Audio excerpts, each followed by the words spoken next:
second episode of the Exchange Podcast. I would like to take a moment to say thank you to Living Water Church in Conway, Arkansas, where our studios are currently housed. We are an outreach for Living Water. Also last, but by no means definitely least, all those who sponsor this podcast with financial donations. We are extremely grateful for what you do, because if you don't do what you do, we can't do what we do. With that, I'm going to ask, hey, what do you got for us, JaVaughn? Yeah, so hi, everybody. My name is JaVaughn Iversen. I am the co-host here for the Exchange Podcast. Super excited to be here. One of the wonderful things about what we do is speaking what's happening in pop culture and, picking a topic, running with it, and seeing the biblical truths behind it. And today we're going to be talking about bullying and all that jazz and the wonderful world of how that goes down.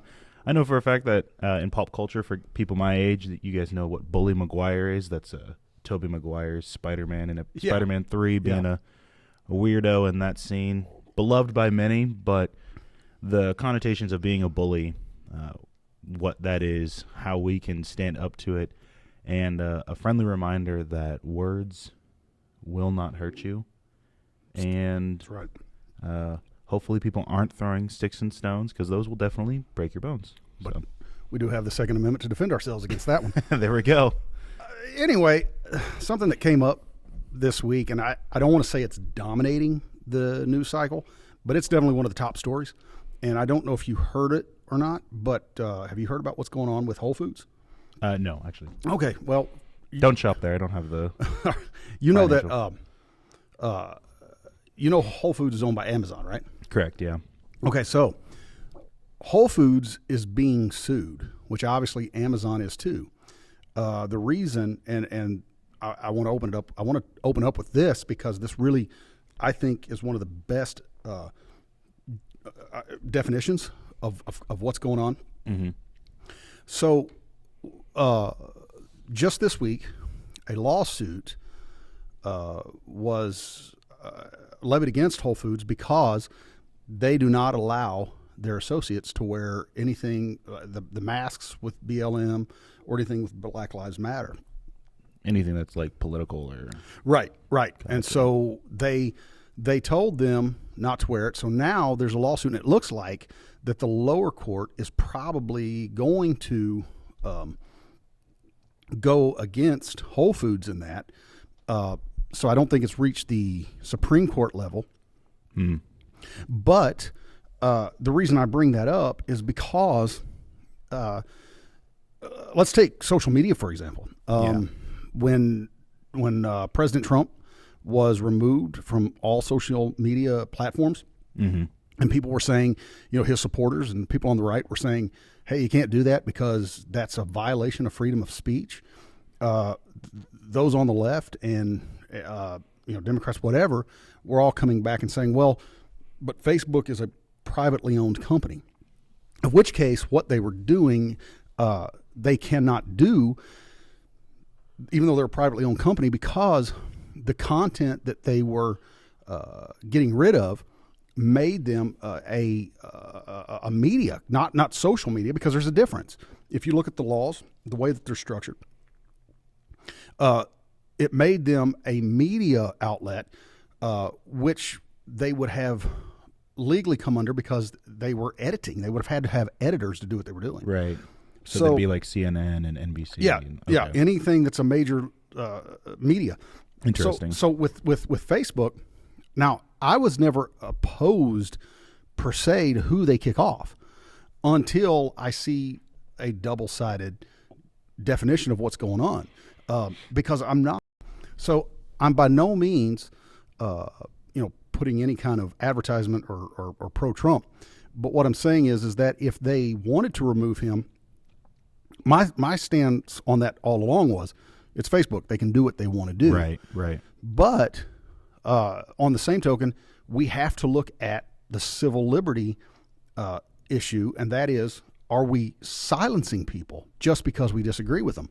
But the same people that was for Trump being removed from all of the social media platforms are also now coming and saying that Whole Foods doesn't have the right to tell their associates what they can and can't wear. And so they actually have more of a right to do what they're doing than Facebook did. Yeah. So now that it's BLM or if it was LGBT and they weren't allowed to wear what they wanted to wear, that's the problem. I get that. You have to hold the standard up for both sides of the aisle. Right. I, too, am not opposed to a private company saying, hey, please do not wear X here, as long as they do it for both. Yes. There is that part of things not being fair and whatnot. And something I've learned growing up is life isn't fair. Life's not fair. Life's not fair. And with our topic today being bullying, the definition of that comes under a physical or a verbal form of coercion. Yes. To do something. Yes. And so when they took Trump off, that wasn't bullying. What is potentially bullying is trying to use the courts to say we're allowed to wear our BLM or whatever affiliate propaganda right. as much as we want, but no make America great again hats. Well, make anything that has to do with the right, no. Anything that has to do with the left, yes. And that's I believe from what you're saying, that is the all-encompassing good way of doing it is everybody cannot wear a black hat. Everybody, it's kind of like when I work at a high school, and one of the students said, I don't understand why we can't wear these types of clothing. Right. And I said, well, you want to know what the easiest way to make sure none of you guys break dress code? Uniforms. But everybody in a uniform. That's right. Everybody's wearing khakis. Everybody's wearing a polo. Everybody's wearing whatever. Yeah. And they said, well, doesn't sound too bad. Right. It doesn't sound too bad because then you're not worried about what do I look like? Well, you're always going to worry about that when you're a teenager, right? But at that point, the teachers aren't worried about, guys dressing like thugs, girls dressing like, and my mom uses this word, right. hoochie mamas. Yeah. And it's like, you know what? That's not always a bad thing to make things like this uniform. Right. Because there's a stage and there's a place to voice your opinion of Black Lives Matter. And it isn't what the companies are saying, which they rightfully should be. It isn't when you're bagging my groceries. Right. Just well, so you know. I mean, all those companies, wholesale or Whole Foods, not excluded, have uniform codes. Right. So they have certain dress. I used to work retail. I worked for a few different companies, and the ones that I worked for, typically, the clear across the board were blue shirts and khaki pants. We knew not to. We might be able to wear a black shirt or something, but in the contract that we signed, it stated that we would not write anything with any or wear anything with any writing on it. Now, this was several years ago before BLM was a national platform. And so my question would be this, and I know for certain that Whole Foods nor Amazon would go for this, and that is if somebody said, okay, if this person's going to be able to wear Black Lives Matter, then I should be able to wear something that's All Lives Matter or Police Lives Matter. The reason they don't want that to come to that point is because that now becomes a prejudice of sorts. And so now what you're doing is you're saying that there's a standard for one set of people or group of people and a standard for another group of people. And no company wants to deal with that. Now, I brought that up because I think, like I said, I believe that that's probably one of the best definitions of what we're wanting to talk about today, because many people are using the courts as a bully pulpit. Yeah. If someone doesn't like what I'm saying, and believe me, there will be things we've probably already said just in this 10 or 15 minutes that we've been on. There are people that are not going to like what we've already said. So does that mean that they can just come and shut us down and stop us? I don't think they should be able to. No, what I said earlier, jokingly, with the sticks and stones and all that, it's true. Mm-hmm. When words are thrown at you, it's okay because they're here today and gone tomorrow, gone in the next second, because you don't have to. For instance, one of the things that many of us who play video games, so myself included, and my brother-in-laws and my brothers all know this. When you play Halo, it gets dirty. It gets wild. Absolutely. I mean, they say some absolutely out of this world things to you. Mm-hmm. Somehow they know my mother. Mm-hmm. Somehow my blonde-haired, blue-eyed friend has suddenly become black.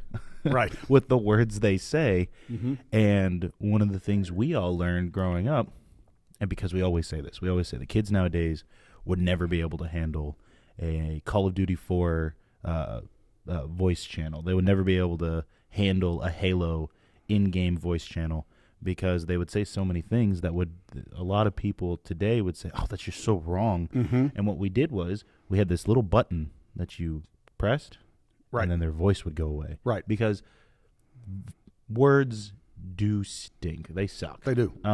Especially when they're coming from a loved one, especially when they're coming from a friend.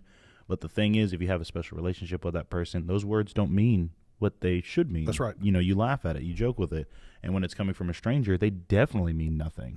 Mm-hmm. So hearing those types of things, hearing those words, you can leave a comment because these videos, our YouTube channel is getting, we're making it, we're going through all the channels that we need to make sure we're within the guidelines for YouTube, of course.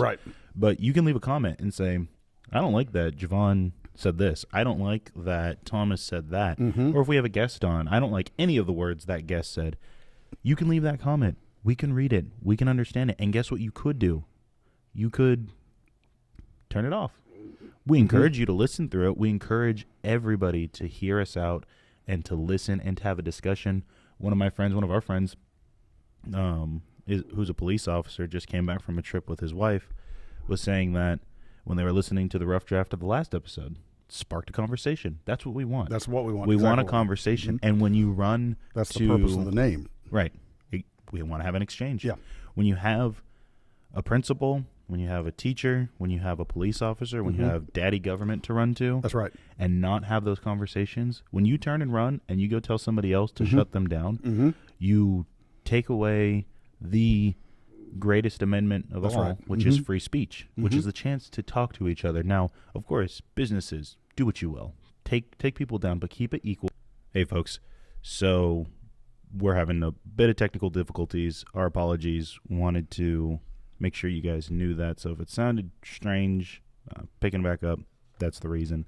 But what I was saying about the keeping everything equal when it comes to businesses, that is okay. It's okay for you to, if you want to ban me, then you got to ban somebody who's equally, under the terms of service, equally as bad, if you will.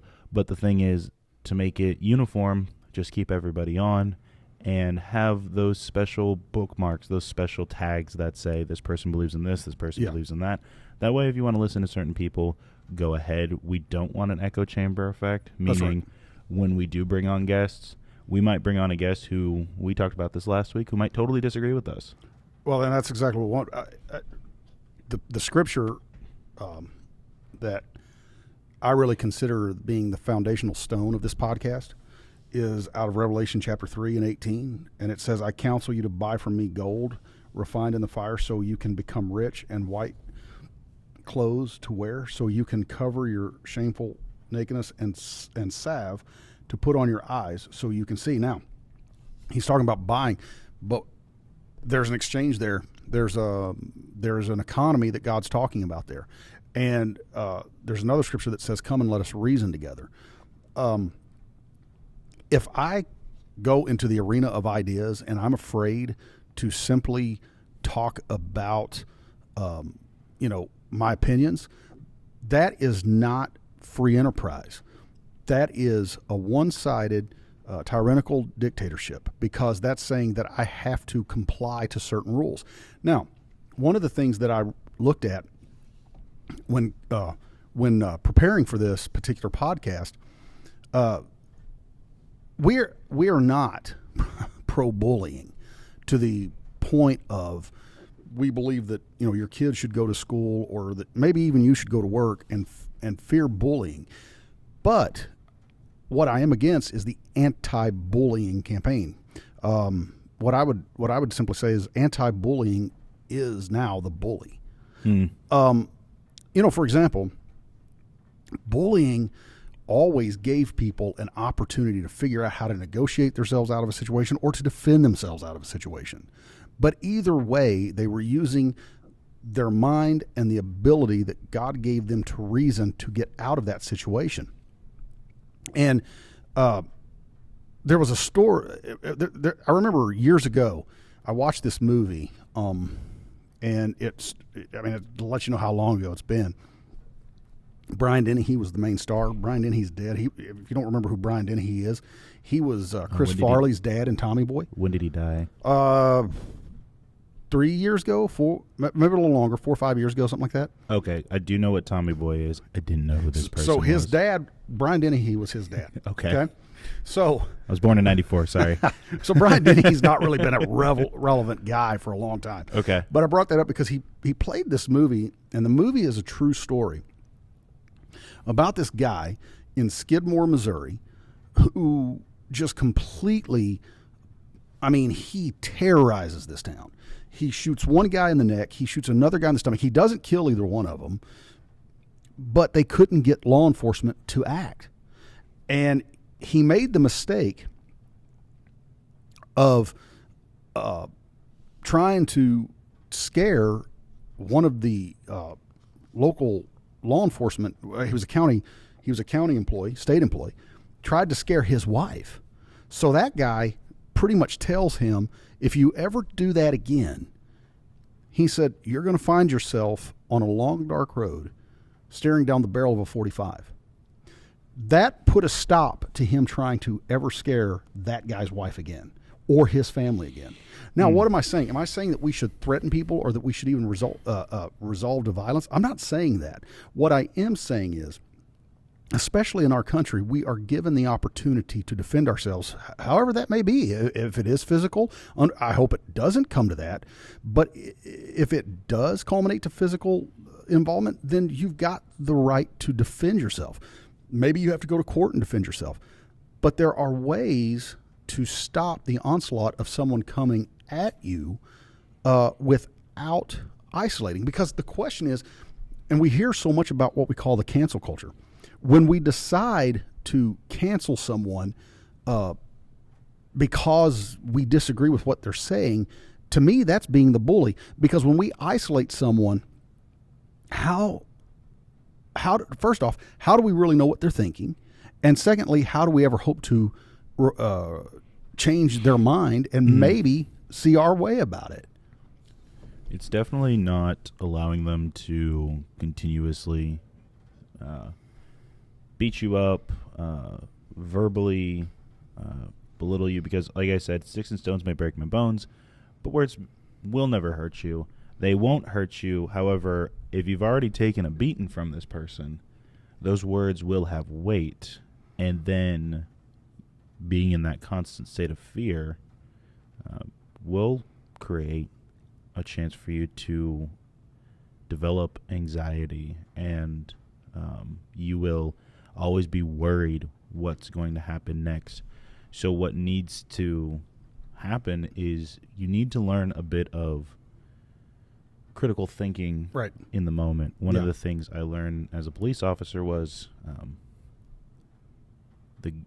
even though I've got a gun, I don't need to use it. And my favorite story of that is there was a man that I was called out to help with county, and the deputies weren't out there yet, because if you're a county deputy, you could be on the other side of the county, which is miles and miles away. And then once you get there, your backup might only be 20 minutes away. So I got out there first. My lieutenant told me to get out there.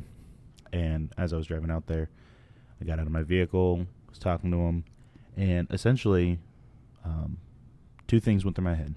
I'm either going to be able to talk this person down, reason with him, and get him to stop doing what he was doing, which was stabbing himself and threatening to stab other people, or I'm going to end up on CNN because black officer shoots Hispanic male in his driveway, is what I saw the headline reading, and I thought, let's try for the first option, and which it worked, praise God, because I kept a safe distance, spoke to him, and I'm not saying every bully is going to be a crazy person with a knife, but because I developed critical thinking on the spot and trying to speak with him and take the peaceful route,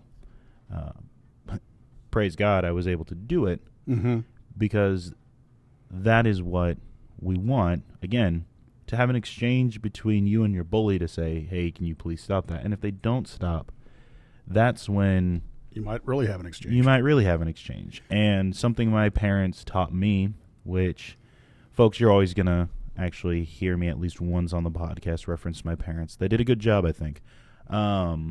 They taught me and my brothers, you aren't going to start a fight, but in the chance that you are in a fight, you will finish it. Well, I was told the same thing. I was always told, look, I don't want you starting a fight, but if someone is coming, and they would use the word bullying you, then I better not hear that you ran from it. Now, they didn't necessarily want me to get into a physical altercation. Right, that's a key one. But if that was where it ended, because I was referencing the bully in Missouri, and I watched, just this last week, I watched a documentary that was done on Sundance Network about this particular instance, and the name of the documentary is called No One Saw Nothing, or No One Saw Anything, but they're talking about it, and they tried to get law enforcement involved, and for whatever reason he had different officials that he had paid off, or they were friends of his, and nothing would ever be done. People would get to trial, and he may pay them off or he may scare them, and then there would be no repercussions to what this guy's actions were. So it all culminated somewhere, I think, in like 1982. 65 people in this town gathered behind his truck and shot him. And still to this day, they don't know who did it. The law enforcement doesn't know who did it. Do I think that was, the best? No. The best was never explored because, well, for one, like you said, I mean, the closest law enforcement they had was the sheriff's office, and it was like 20 minutes away because it was on the other side of the county. Yeah. So they did call him, but the guy that particular day wasn't able to show up. Yeah. The I chuckle because a lot of people want to figure out, well, why do people do such a thing?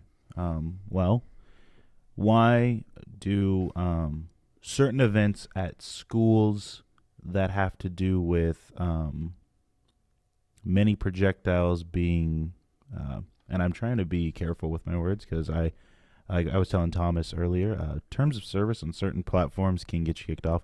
But why are certain big bang events happening at schools because students want to bring a firearm? Why do they? Right. Why do those events happen?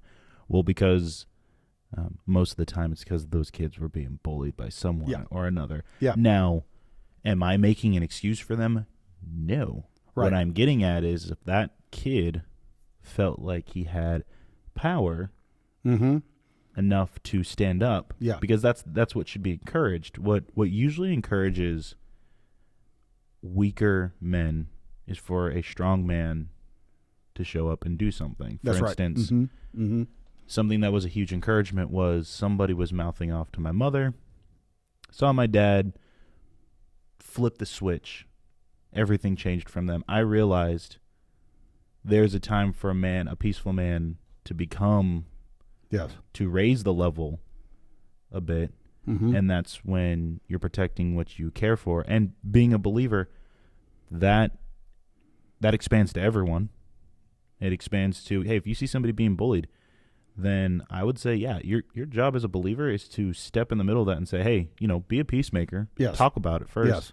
But stand up for the little guy, because that little guy is going to see that. That's right. And more often than not, I'm not going to say all the time because nobody, it's not always perfect out there, but more often than not, that little guy's going to go, oh, well, if he could do it, I could do something. Yes. And feeling like you have a bit more power will deter you from getting with a bunch of your townsfolk, getting behind this guy's truck and shooting him. And I don't think that was that was a very unfortunate ending. Right. I think that and it's reiterated in the documentary that I watched, and I don't disagree with him. I think that was probably the best solution that they thought was at the time. Probably, maybe even the only solution that they saw at the time. A very extreme one, yeah. But, I think, correct me if I'm wrong, but I believe it was Martin Luther King Jr. who said that the only thing necessary for evil men to succeed is for good men to do nothing. Oh, that's a quote I need to look up. And I believe it was him. And I want to use that quote because I kind of want to. I don't want to. We're still on the same subject, but I kind of want to transition kind of on another side of that. And we hear the term toxic masculinity, and I've used the term in a joking way, talking about a Brad or a Chad, and I think, or a Tyrone. I think you know what we're. Everybody, yeah, that's an internet thing too. And and so I get it because it is funny, but it's a way to shame people, because if people will call a woman Karen or they'll call a guy Brad or Chad, yeah. And it is funny. I find it because I thoroughly enjoyed the whole Twitter war between Elon Musk and Senator Warren, because he was calling her Senator Karen. I thought it was hysterical, but. But the whole thing with that is that you cannot shame someone because you disagree with their thoughts, ideologies, and you certainly can't shame somebody necessarily because of the way they're raised. And they have raised people. They're doing things to try to make guys feel ashamed of being guys. One of the worst things in our society today is to just simply be a man. And the problem with that is that one of the things that they talked about in this documentary that I was referring to on Sundance, one of the guys on there is a former Iraq Green Beret. And he says that every town, every city, every county has a man or group of men that have the proper training and, if necessary, will defend that town or should. Mm-hmm. So I say that because an article I came across in Psychology Today, I believe it was talking about the positive benefits to bullying. And one of the positive benefits to bullying was, there were two things. It was actually kind of a double-edged sword. One was, and we talked about this yesterday because I think we shared the same article, obviously. And one of the positive aspects is that it lowers stress levels. The other is that it actually aided in reproduction. And, people go, well, how could bullying aid in reproduction? Well, because what happens is a woman looks at a guy who is a bully or a guy who stands up to a bully and says, the positive aspect of that is he'll defend me. Right. And I listened to a podcast here probably about a year or so ago. And again, I'm not attacking Democrats or the liberals or anything like this. Is not a political post by any means, what I'm getting ready to say. But I listened to this guy on a podcast, and he made a really, really good point. He talked about that most of the female population, that he said they can be raised in a conservative home, a Republican home, and they will vote Republican perhaps and conservative when they first start voting.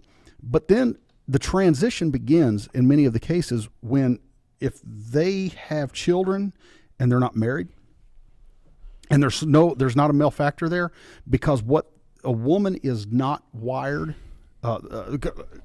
again, the scripture calls them the weaker vessel. They are not wired to physically protect themselves, so they look for something to protect them. They look for something to be that provider. And so if the government offers themselves as that provider, then they will go that direction. And so it's typically always the left that are offering certain things that, quite honestly, a government has no business trying to provide. The thing that comes to mind is a lot of times people will say, are you saying a mom can't raise a child by themselves? And I've usually kept this to myself. If you want that child to be properly raised, and yes, there is a proper way of raising children. Yes. You're going to want to have a spouse. And, of course, for us, your spouse should be the opposite sex, gender. Yes. And you should be raising them together harmoniously. Yes. And everyone would say, well, that's just impossible. No, you see it as impossible because it has been just repetitively beaten into you that daddy government's going to take care of you. You don't need no man. You're a strong, independent, insert race of that woman here. That's right. And here's the thing. There were a lot of things my mom did right. Because my parents, my parents got a divorce growing up. Yeah. There's a lot of things my mom did right. She didn't sit on her butt. She got a job. She wanted to make sure her children were doing a lot of good things like sports and staying on their grades. And, my mom encouraged all those things. But you know something? My mom was one person. Right. She was dog tired at the end of the day. Sure. And at one point, I stopped living with my mother. And I stayed with my grandma and grandpa, which, again, those aren't my parents. Right. A child needs both parents. Yes. To have the best opportunity to grow up in any society. Yes. And be a good man or woman. When my father came back into the picture, it was a slow burn to get me back integrated into the family unit to the point where I chose, and my parents would let me choose this, but I chose to sleep out in the garage because I just didn't, because for, to say it was subconscious, I just didn't feel comfortable. I didn't like it, but it was accommodating. It wasn't like I was out in the freezing cold. We lived in California. You're right. It wasn't like anything like that, but I could do that, and I was staying out there, and slowly but surely I moved back into the house, if you will, and it all began because one day I talked back to Mom. Dad was like, oh, no, that's not going to happen like that. Yeah. And there's something about being a young man growing up, and I'm just speaking from the perspective of being a man. Right.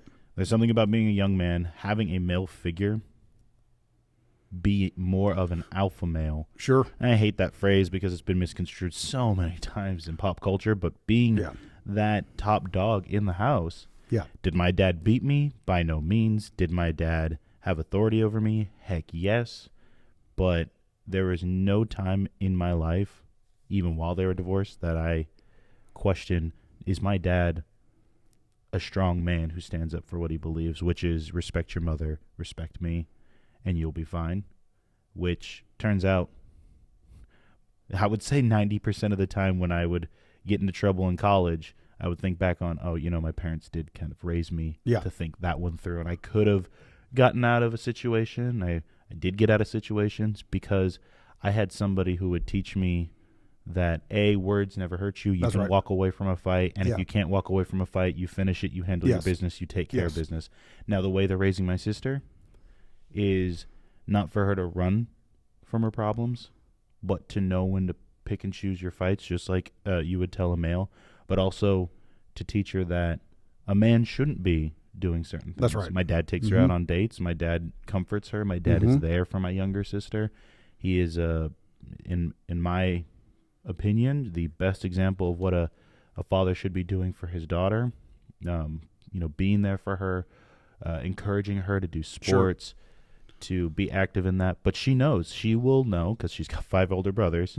She will know that, hey, I'm not as strong as my brothers. Right. Meaning that whatever man, and those of you listening, if you have a daughter, you should be the example of, I want a man like my father. I want a man like my brothers. Yeah. I want somebody to be with who's going to protect me.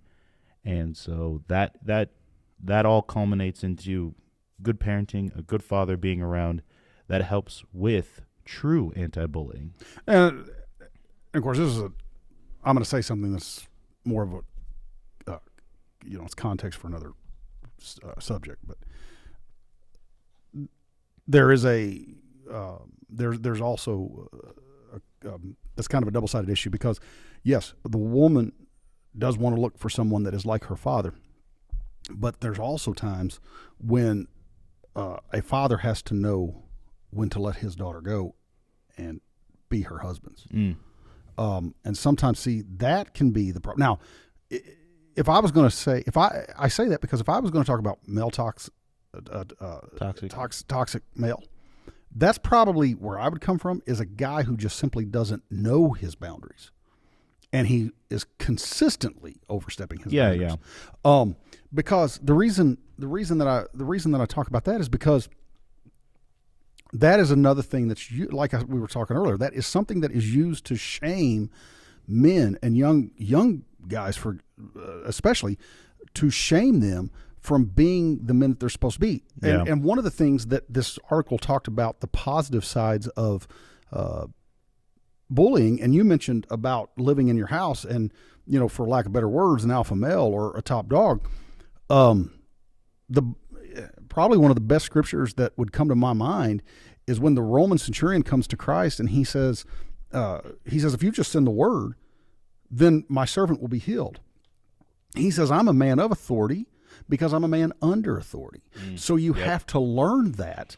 And so therefore you learn what we would refer to as the grand pecking order in various different ways. And one of the key ways is for a male who's a strong male to be present in the home. Yeah. And so I think, you could, I think you wouldn't disagree with me on this. I think one of the problems that many people within the black community have tried to address, and really there's a lot of them who are trying to do things to correct it, is the absence of a father. And so I say, I kind of hit the nerve on that one, but I say that because we learn, bullying teaches a grand pecking order. Yeah. It teaches that you're either going to stand up to or you're going to back down from. Yeah. And so one of the reasons why, and by no means am I saying that white kids don't get involved in gang violence, but what I'm saying is one of the reasons why that many kids seek out that kind of friendship and families, because number one, it seems like a family unit, but ultimately it's survival. Yes. Something that I'm excited to say, that we will be having guests on the podcast, and at one point I want to have my father on, because something for all of our listeners, what you need to hear from a man who grew up in Los Angeles during the riots, during gangster rap, all the different types of things.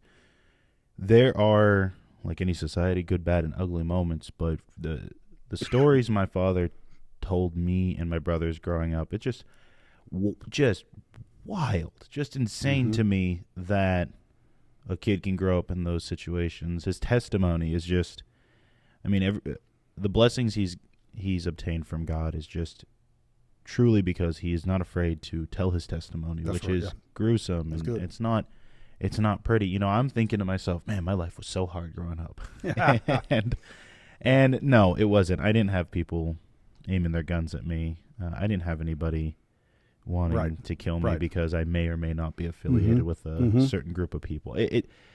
It's something that he told us, that a father is important. And the best example he gave me of a father being important was him just being there. Yeah. Because me and my brothers knew what it was like not to have him there, in contrast to having him there. Gangbusters. Just amazing. Friends, when you are a family and you have a mom and a dad, you're already leagues ahead in terms of, I'm not going to say prosperity, but character-wise. Usually when you have a mom who is loving, takes care of you, knows what to do, knows how to hold it down when dad's out of town on a business trip. Right. And when you have a father who keeps everything in line and, cracks the whip on occasion if he has to. Mm-hmm.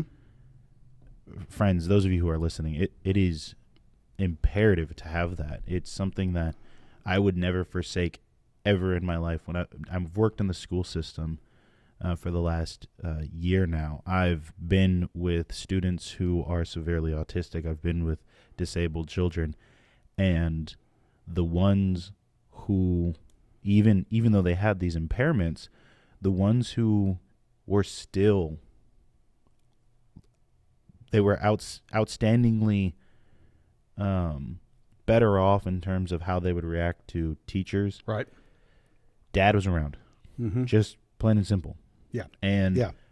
Or dad was around and he was present in their life, because that's another thing. Yeah. You can have a dad who's in the home, but he's not present. Oh, absolutely. And so we're talking about bullying, we're talking about anti-bullying, and the thing is that when it comes down to it, something we talked about last podcast with communism, trying to destroy that family unit, you keep that family unit around, you keep the boys around a man, you keep the girls around a woman, you keep the family around two parents. Mm-hmm. They grow into these respectable people, and not all, because we all know, again, the world isn't perfect, but having those boundaries set at a young age, knowing that I can't do whatever I want with a woman. That's just me personally, knowing that I can't just push around a weaker whoever, a man or a woman. I can't just push them around. I have to respect them. I have to respect that their life is important. That those boundaries came from me picking on my brothers. That's right. Mm-hmm. And then at one point, my dad giving my brother the power and the go-ahead to punch him back. Sure. And when my younger brother punched me back, boxing glove and all, mm-hmm. and I was crying, he started making fun of me. Yeah. And I hated it. And I thought to myself, oh, that's what it feels like. Right. And so. Well, and really what your dad was doing was teaching a very basic definition of civil rights. Because the basic definition is the rights of citizens to political and social freedom and equality. One of the things that we hear of so much today now is not just equality, because that's what the civil rights movement was about. It was about equality. And we talked about earlier that if a company wants to do something, fine, do it. But make that where it is equal across the board, because what we hear about now is equity. And there is the difference between equality and equity is that equity is providing various levels of support and assistance depending on specific needs or abilities. So, there are some instances where, especially, I would think, I can't project thoughts, okay, but I would think that if I was being told that I have to have the assistance of the government or of whatever in order for me to compete with my with a white counterpart, that to me sounds more. And of course, I know I'm saying this from a white person's standpoint, and I know many people say, "Well, you don't understand that because you have white privilege," but I'm saying it because I think, to me, that would say, so even the people who are claiming to help me overcome the bully are saying that I don't have the ability to succeed on my own, based on my race or my gender, and so it's not equity that anyone's asking for. We're asking for equality, period. In the workplace, in our lives, I'm not asking for somebody to be held back in order for me to catch up. I'm asking, give me the ability to just simply use the resources and the skills I have. And so what they've done is they've used the anti-bullying, I put in quotes, they've used the anti-bullying campaign in order to, and what it's done is it's stunted. And it has stunted the growth of many people psychologically. Yeah. And so now there are, and I've been around them. I've been around guys who I can tell are ashamed of being men. And so now it's, well, it's whatever you identify, and nobody can say anything against that until you have to. I've told you this, and I've told many people this, but for those of you who are listening, I am a huge Marvel fan, and one of the things that one of the characters that you can find the true anti-bullying, the standing up to bullies character is Captain America. Right. I'm going to reference all of the Captain America movies up until Endgame. In the first Captain America movie, he's asked, "Do you want to kill Nazis?" And ask any American that, and especially during World War II. Yeah. And the answer would always be yes. Yeah. His answer was more profound than a yes. It was, right. I don't want to kill anyone. I just don't like bullies. Right. Okay? Right. Now, of course, what did he do eventually in that movie? He killed Nazis. Yeah. And look, whatever. But the thing is, he made it clear, I just don't like bullies. Nobody does. Nobody likes bullies. What did he do? He punched Hitler in the face multiple times on stage because that's a bully. Right. You handle business. You talk it out, because every single time Cap was on screen from his first appearance till Endgame, he spoke it out. Okay, he was the Star-Spangled Man with a plan who could do whatever he could to handle the situation. But when it came down to it, when words couldn't take it, because when there is this otherworldly being that is threatening to destroy reality, he stands up. He doesn't say anything. He tightens his grip, and he goes full bore. Because the thing is, I'm going to be speaking to the male audience, we as men should exhaust every chance to talk it out. Yeah. Does it make you weak? In fact, my uncle, who's a pastor in Maumelle, Arkansas, one of the things he beat over my head was meekness. That's with an M. Meekness. Right. It is power under control. Because there is no denying, and my family can attest to this, that uncle is a very, very strong man who has repeatedly taken care of business when he needed to, but he exhausts every chance to talk it out. Right. My father, every chance to talk it out. I give it every chance to talk it out. Men, we do everything we can to peacefully resolve it, but when someone's not giving you an option, and this is for anybody who's a believer too, if they're not giving you an option, you tighten your grip and you hold the fort. Because what were you saying in Luke?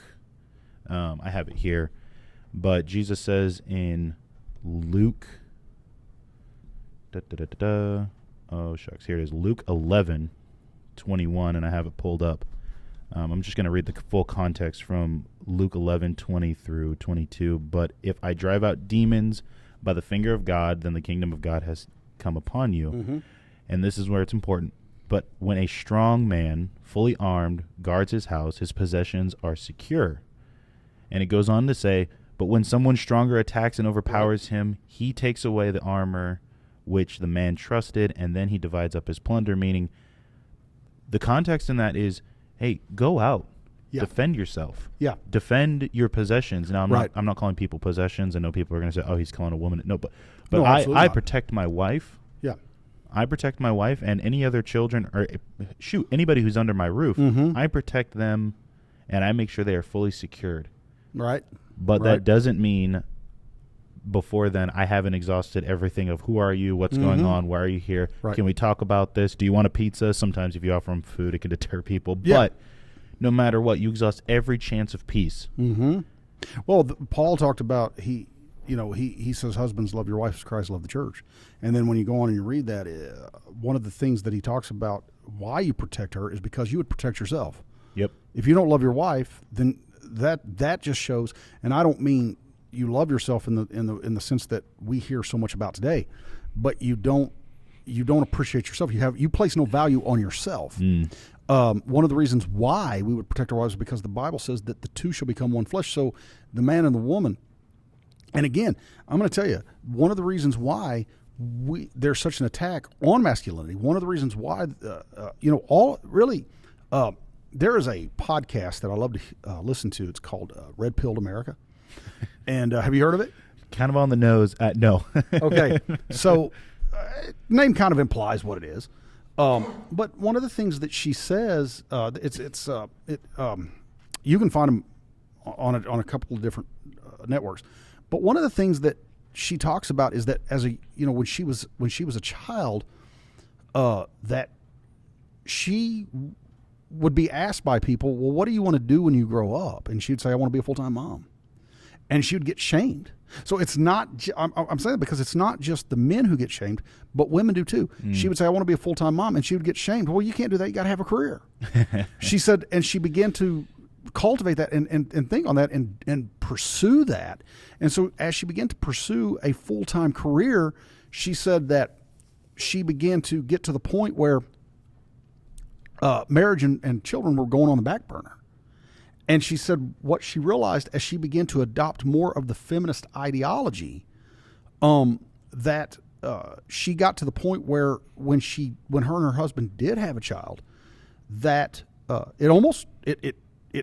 it could have cost her life because she was at such an age. Oh, yeah. And so she said that through all of that, she realized that feminism was more of a lie. Now, I'm not against women empowerment per se, but I'm going to say this. If you go back and you study, because you mentioned about the Nazis and about Captain America, one of the things about Nazism, you've got to be extremely careful. You have to be extremely careful when certain what seems to me to be more of a political issue, when certain political proponents start to say, well, if this person identifies as this and this person identifies as that. Now, this is all a hypothetical theory that I'm getting ready to go down here, but just humor me for a minute. We hear so much about mental health, right? Yeah. Everybody's talking about mental health. That's the rave right now. Right now, it is extremely. It's not illegal, but it is shunned by society if you don't use the correct pronouns for someone. And so, if someone chooses and they want to be called, or they wish and desire to be called because they identify as a male, or whatever the pronoun may be, if you say no, you're a male created in the image of God, or you're a female created in the image of God, they want to shun you. Now, we're still on topic with bullying here, because I want to show you something. So we hear all of the anti-bullying refer to people as the pronoun that they choose. Yeah. But we also hear about mental disorders. Okay. I believe that there are a lot of people who deal with certain mental disorders. But on the same token, I also, as a student of history, I have to ask myself a question: is there perhaps an end game to all of this? Because if you go back to just prior of the Nazi regime taking over in Germany, one of the things that the Nazis provided and permitted was for people who were in the LGBT community to move to the bigger cities, and they built for them gay bars. And they promoted people, they promoted the lifestyle. They were okay with it. But in the 1930s, when the Germans took over, Hitler, one of the first things he did was ban the gay bars. They arrested gay people.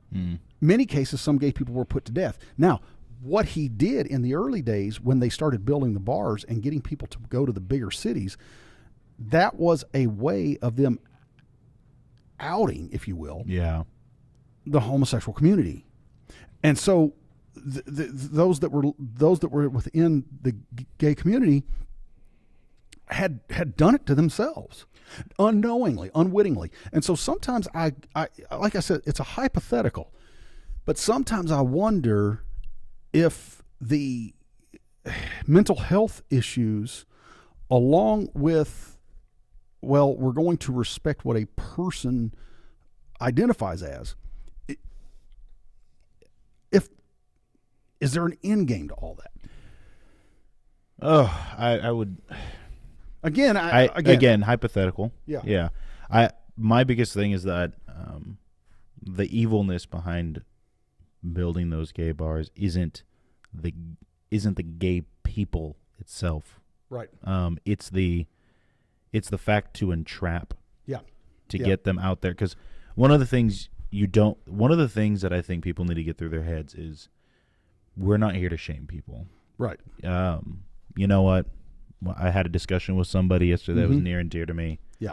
And one of the things I said was, I'm not trying to shame you here. Right. You want to live your lifestyle, live your lifestyle. When someone is blatantly trying to get it all out in the open and get a group of people to out themselves and be out there, and then subsequently get a radical group of people to say, there they are, get them, we don't like them, that's not okay. And I think, is that happening in modern days? You know something? I don't know. About 5 years ago, we were all worrying about who could do the whip and nay-nay, which is a dance move or whatever, and now everybody's wondering what brand mask you have on.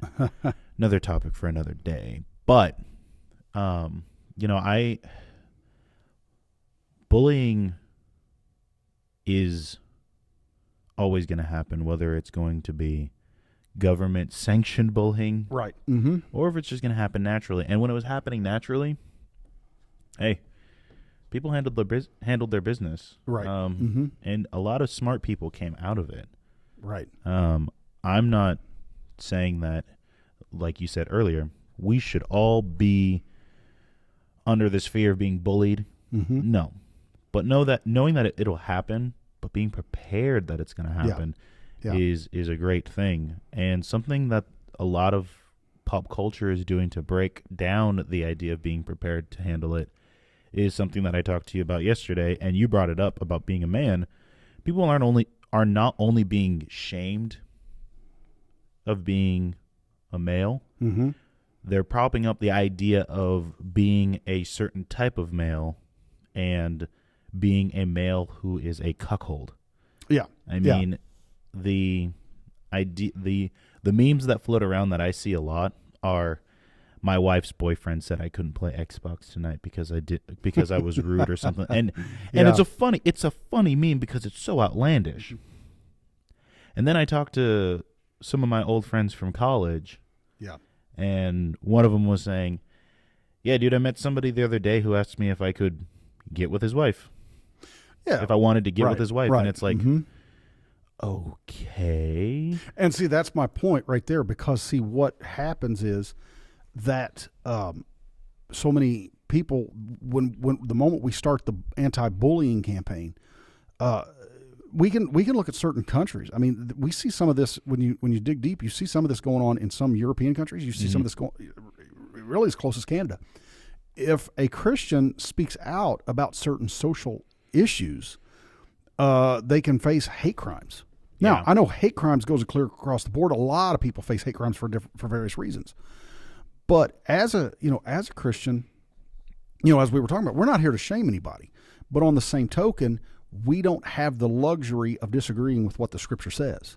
No. And so I as a Christian go, my belief system is based on the Bible. Right.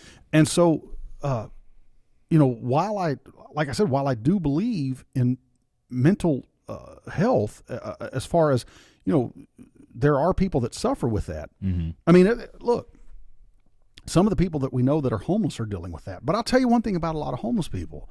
Driving in here today, and you may have seen them because you come the same direction, I believe. But, man, the guy over here at the corner, he's standing out there in all kinds of weather. They stand out there. They're consistent. Oh, shucks, it's snowing today, too, yeah. Yeah, so, I mean, one of the reasons is because some of this isn't mental health. Some of it's just because they're smart. Now, I'm not saying game the system. That isn't what I'm saying. But what I'm saying is that they're smart because sometimes, and we know this, you can do the research on it, there are people that will stand and they will ask you for money, and they're living better financially than we are collectively. Yeah. But one of the things that makes the Mormons so effective is they will show up at your door regardless of the weather. Oh yeah. So what I'm saying is it's a matter of consistency, and as Christians, we have to. I use that as a relatively bizarre, kind of an extreme example, but we have to stay consistent in our beliefs, and we can't back down. And so, while I believe in mental health, and there are people that are dealing with some issues in that way, the reason I use that hypothetical is because it wasn't just going on in Germany, but different people will use things because, they're going, oh, well, they're here to help me. No, they're not here to help you.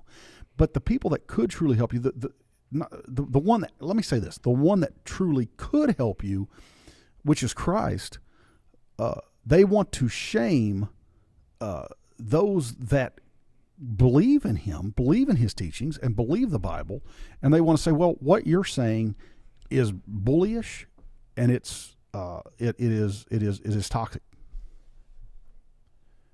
It seems there is a pattern in the way certain people talk about going after your faith. Mm-hmm. I'm speaking to you. I'm speaking to our audience. And one of the ways that I've noticed recently, and it's happened 2 years now. One of the ways I've seen it is they come after the belief system right away. Yes. And one of the things a lot of people will say, well, keep it in church, man. Don't tell me. I don't want to hear it. Okay, cool. I won't. But keep your sexual life inside your house. Exactly, because then it comes out and it says, well, your belief system, whoa. My belief system never came up in this conversation. We are talking about between us, we are both humans. Let's talk about that. You don't want to hear my belief system? Yes. Don't pull it out, because I'm not going to change it. That's right. And I'm not going to back down from it. That's right. And so for the audience, listen, sometimes you might be presented with certain choices in your life. And I'm going to say this on my own authority. I'm not going to speak for Thomas here, but listen, if you have friends and they're part of the LGBT community, I'll tell you what my father told me. You can have a birthday party with them, but it ain't going to be a gay party, okay? Right. You can have a celebration of friendship, but it doesn't have to have this theme of being gay. Right. It's just, you can be humans. You can be bros. Like, make guy friendships straight again. There's nothing wrong with two guys being friends and you going, well, maybe they're secretly gay. No. Okay? Not everything has to be misconstrued with the idea of something might be underlying gay. There's nothing wrong with that. So don't, as believers, do what you can to not shame people, because it's not your job to judge. You are not the judge. You're not the jury. You're not the executioner. You're the person who's sent here to love. But also, don't fall into the trap of, well, because your belief system is this way, you're ultimately bullying me into living my lifestyle. No, I'm not telling you to live a lifestyle. Mm-hmm. I'm not going to get in the way. You get to make that decision yourself. Well, yeah, and how else are we going to have an exchange with people that we disagree with unless we reach out to have that exchange with them in a conversation? So no, I mean, if someone comes if someone comes and you have someone in your family, I know I've got people in my family that are gay, but I wouldn't shun them, because even though I disagree with that, I also disagree with people just living, sexually impure in general. Yeah. Because the Bible says so. But I'm not going to shun them, because otherwise I would never be able, and I quoted the scripture, come and let us reason together, I would never be able to talk to them, and maybe something I say the Lord can use to change their mind. Mm-hmm. And, no, I by no means would ever say shun a person. And I wasn't saying that a person who is gay has mental health issues. I didn't think that. But what I'm saying is sometimes I wonder, if there's not something more going on there. And I don't want to get off in the deep weeds of conspiracy theory, but I can look at history and go, it's happened before. Yeah. And I think, I was reading an article, I don't know if you've heard this, but Steve Harvey said he will not do his stand-up routine anymore because he said he knows that, when he did his stand-up routine, that he would say things that it could cost him everything he's got. Yep. And I don't know if you remember this or not, but Michael Richards, the guy who played Kramer on Seinfeld, remember he went through the whole cancel thing. And I don't agree with the word he used. He used a slang term that, that is very offensive to black people and to the, Yes. But I'm aware. The point being is that, should he have been, okay. So what I'm saying is, there was a lot of outside pressure that was put on the venues to stop using him. I'm not so sure that it's a good thing that outside pressure comes. Perhaps it would have been better to have let the people that actually heard him decide whether or not they were offended enough to not come back and listen to him. The idea of comedians not doing their job, and this is that sounded really like get back to your job. No, the fact that comedians don't want to do what they want to do is wild to me because, Dave Chappelle even came out in his last special saying, "I'm not gonna make any jokes about the LGBT community because of all the hate he's gotten from them and all the weird articles that have been written about him." And it's just that what cancel culture is the anti-bullying. I mean, if yes. That's what we've been talking about. That's what we're trying to get across is that, listen, when they tell you you can't say these things, they're just trying to, they, as in the collective of people who, I don't know what it is, they just don't want a certain narrative to be spoken, whether that's the narrative of a right-wing political view, a joke about a specific group of people. Right. Because I guarantee you, most of the time the jokes that have to do with black people are said by black people. The jokes that have to do with Jewish folk are said by Jewish folk. Jokes about Hispanics said by Hispanics. I mean, these jokes aren't coming from a racist point of view. They're coming from a point of view of somebody who's lived that culture. They say the joke, it's hilarious, and guess what? People are going to repeat it because it's funny. And that's how comedy is. It's supposed to bring out the absurd things that certain people do. That's right. Well, and here's one of the things too, is 9 times out of 10, the people that are getting offended aren't the people who are supposed to or should get offended. It's people getting offended for them. And I don't know if you remember this. When I was in college, and it was in 2001 and 2. There was a big debate about Ole Miss. I don't know if you remember that, but Ole Miss had to lose Colonel Reb. And the whole argument was made about, well, it's offensive to the African American community. And when the debate was, they had a debate, if my memory serves, at Ole Miss campus, and the guy who was for it was a black guy. The guy who was against it was a white guy. Just happens that way all the time. And it's like quit telling people what they're supposed to be offended about and let people simply make up their minds. No, it's because we want to do the thinking for people. Mm-hmm. And, a lot of people that are in the industry that you and I are doing here with podcasts, people that are social media influencers are the ones who are trying to tell people what to think. We're not trying to tell anybody what to think. We're telling you to think. We're telling you to think. Yes. And that's the reason why that we invite, hey, ask us questions. I don't care what the question is. Ask us the question. Yep. If it's worthy to be put on here, we'll answer it. We can't. What I mean by worthy, we kind of do have to pick and choose certain questions. That doesn't mean that we're going to pick ones that we agree with, but because of time, we have to look. So we try to find the best questions that will answer an overall general idea, or different, a general cluster of questions. Yeah, and I think this is I think this has been a wonderful exchange. Yeah, and I've enjoyed every second of it, and something I think we can just kind of springboard off into, because you were talking about we can't get to every question.